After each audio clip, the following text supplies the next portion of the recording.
Bonjour à tous, j'espère que vous allez bien.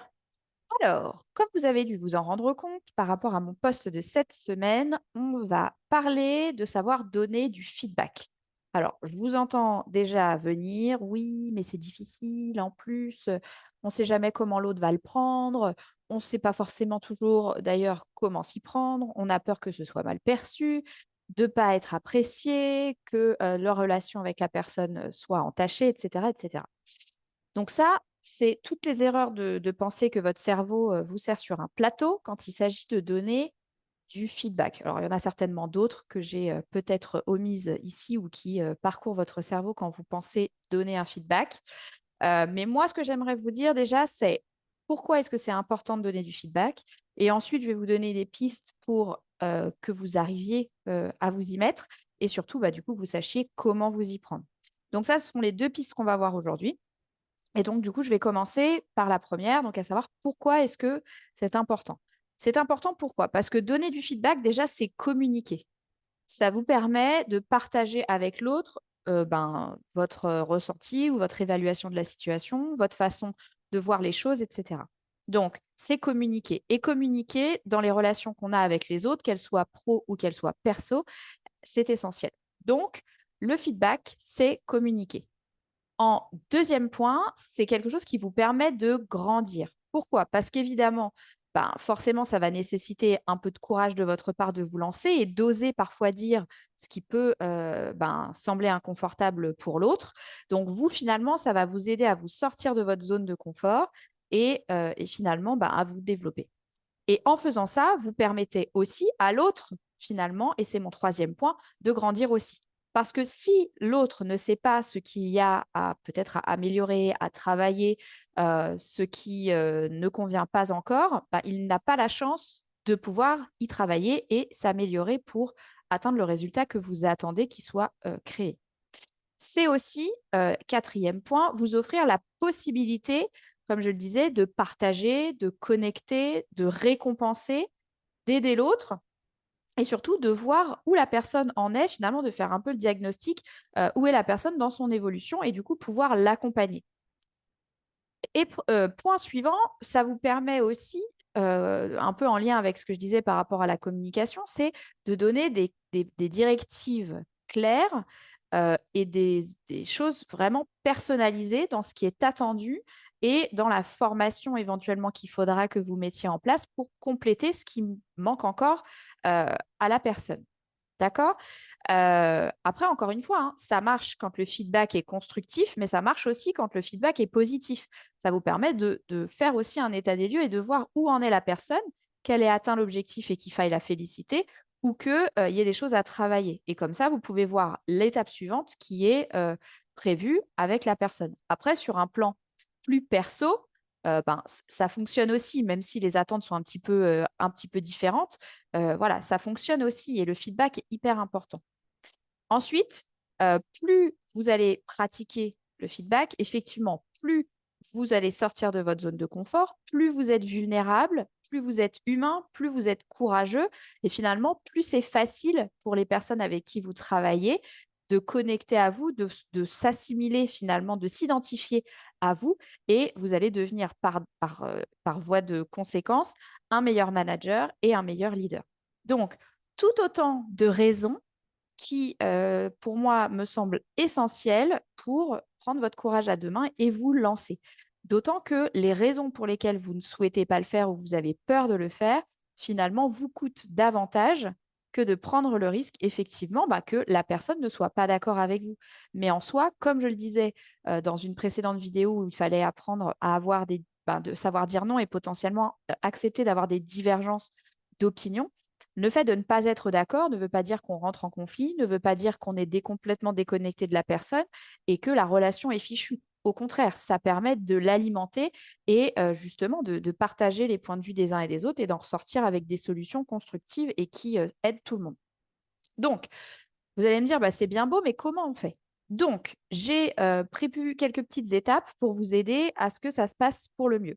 Donc, première étape, l'idée, c'est de créer des conditions qui sont favorables. Alors, qu'est-ce que j'entends par là? Si jamais c'est un collaborateur avec qui vous devez, à qui vous devez faire un feedback, qu'il soit constructif ou qu'il soit positif, je vous invite à prendre potentiellement la personne à part, dans un lieu agréable, où elle se sent dans un lieu plutôt neutre, et puis de planifier ce feedback dans la mesure du possible, ou du moins d'y consacrer un temps défini et pas de faire ça entre deux portes ou de façon voilà, un peu à la hâte. D'accord?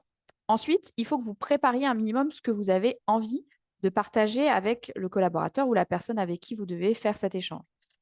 Pour la simple raison que bah, va vous permettre, vous, déjà de prendre un petit peu de recul sur ce que vous avez envie de dire et peut-être que la réaction se fasse un peu moins à chaud si jamais voilà, il y a eu une grosse erreur et que vous avez besoin aussi d'une certaine façon bah, peut-être de recentrer, recadrer le collaborateur. Donc, ça vous permet, en le préparant peut-être à l'écrit, et moi, c'est toujours ce que je recommande, en tout cas les grandes lignes, pour que vous sachiez un petit peu ben, où vous avez envie d'aller. Et surtout, le fait de l'écrire fait que ça sort de votre cerveau et que ça vous permet d'avoir un peu de distance dessus. Donc, effectivement, d'être moins à chaud sur la question. Ensuite, la troisième étape, c'est de vous concentrer d'abord sur ce qui a été fait correctement. Même si vous vous dites que ce qui a pu se passer est une catastrophe, il y a forcément des choses qui se sont bien passées et il faut d'abord mettre l'accent dessus. Typiquement en disant, voilà, voilà ce qui s'est passé, moi j'ai adoré quand tu as fait ça. Et là, vous basculez du coup sur la partie peut-être à améliorer et c'est l'étape suivante. Et là, du coup, il va falloir être factuel et très précis. C'est-à-dire ne pas dire tu as fait ça n'importe comment, ou c'était nul la façon dont tu as traité, j'en sais rien, ce litige avec le client. Non, c'est plutôt dire, bon, bah voilà, quand tu étais avec la cliente et que tu lui as dit X, Y, Z, euh, voilà, j'ai trouvé que ça manquait de professionnalisme et voilà pourquoi. Euh, il faut toujours que vous parliez de votre ressenti au sujet des faits qui sont neutres et qui sont finalement assez incontestables. Si ce sont des faits, et là, attention à vous de les séparer du drame que vous allez vous faire autour de ces faits et de la façon dont les choses se sont passées. Si vous êtes factuel, ça laisse peu de place à la contestation, puisque ben, tout le monde va se mettre d'accord sur ce qui s'est produit. Donc, vous parlez des faits en eux-mêmes et ensuite de ce que vous, ça a fait pour vous. Et vous parlez à la première personne. Vous ne présupposez pas de l'intention de l'autre, vous ne présupposez pas non plus finalement de ce qu'a ressenti l'autre, puisque chacun, je dirais, est à la fois maître et responsable de ce qu'il ressent. D'accord?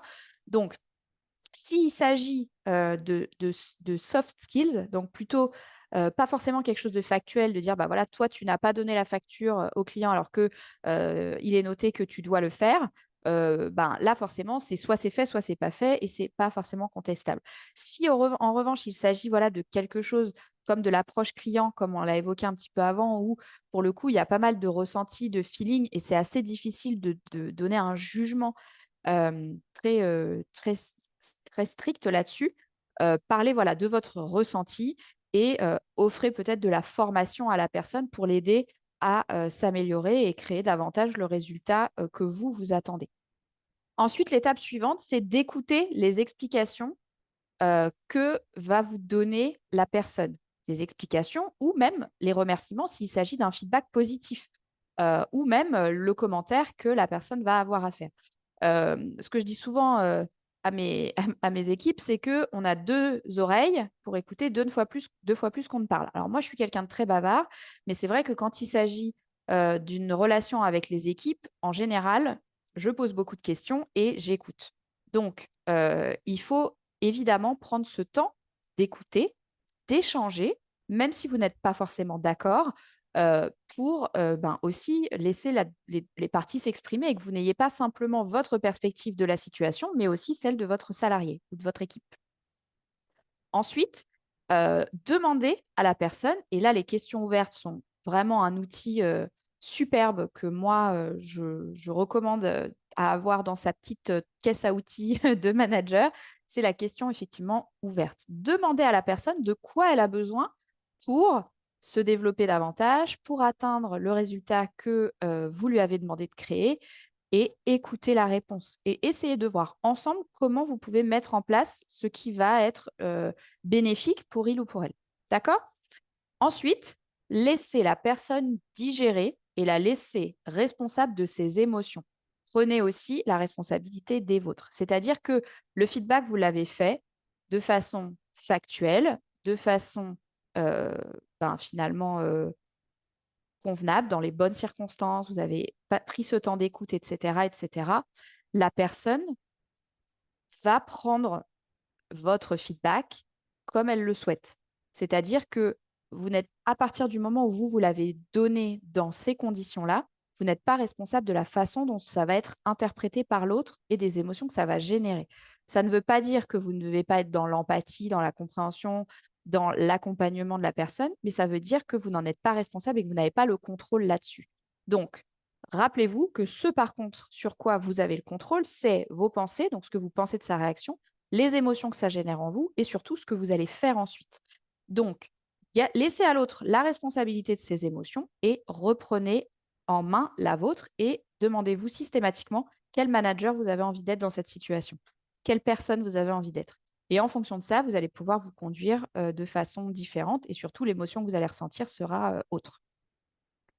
Et la dernière étape, c'est de vous féliciter vous-même d'avoir fait ce feedback, d'être sorti de votre zone de confort et de vous être développé finalement, de vous être mis dans une position de vulnérabilité et surtout d'y être allé, d'avoir eu le courage de faire quelque chose d'inconfortable et qui vous semblait difficile.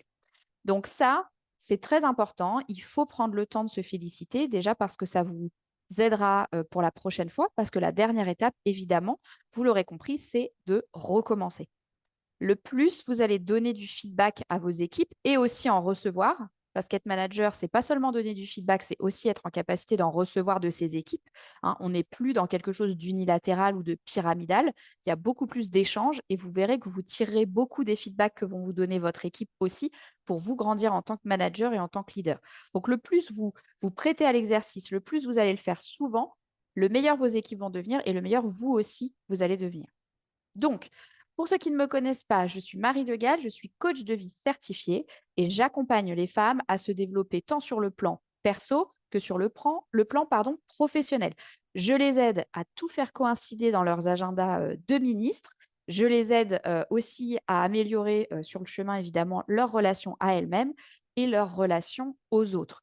Donc, si ce que je vous ai dit, finalement, aujourd'hui ou même dans les autres contenus que je vous partage, finalement fait écho en vous ou vous sentez que vous avez envie d'en apprendre davantage, eh bien, le plus simple, c'est de vous rendre sur mon site www.marielegal, donc L-E-G-A-2-L, du 6, lifecoach.fr et vous verrez sur le site, il y a plein de choses. Vous en apprenez déjà davantage sur moi, sur l'accompagnement que je propose.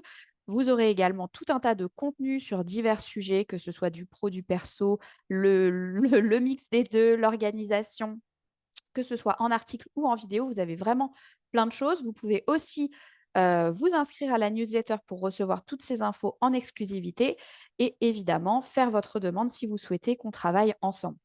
Donc, je vous laisse mijoter avec tout ça et surtout vous entraîner au maximum à donner du feedback et je vous dis à très vite. Bonne journée à tous.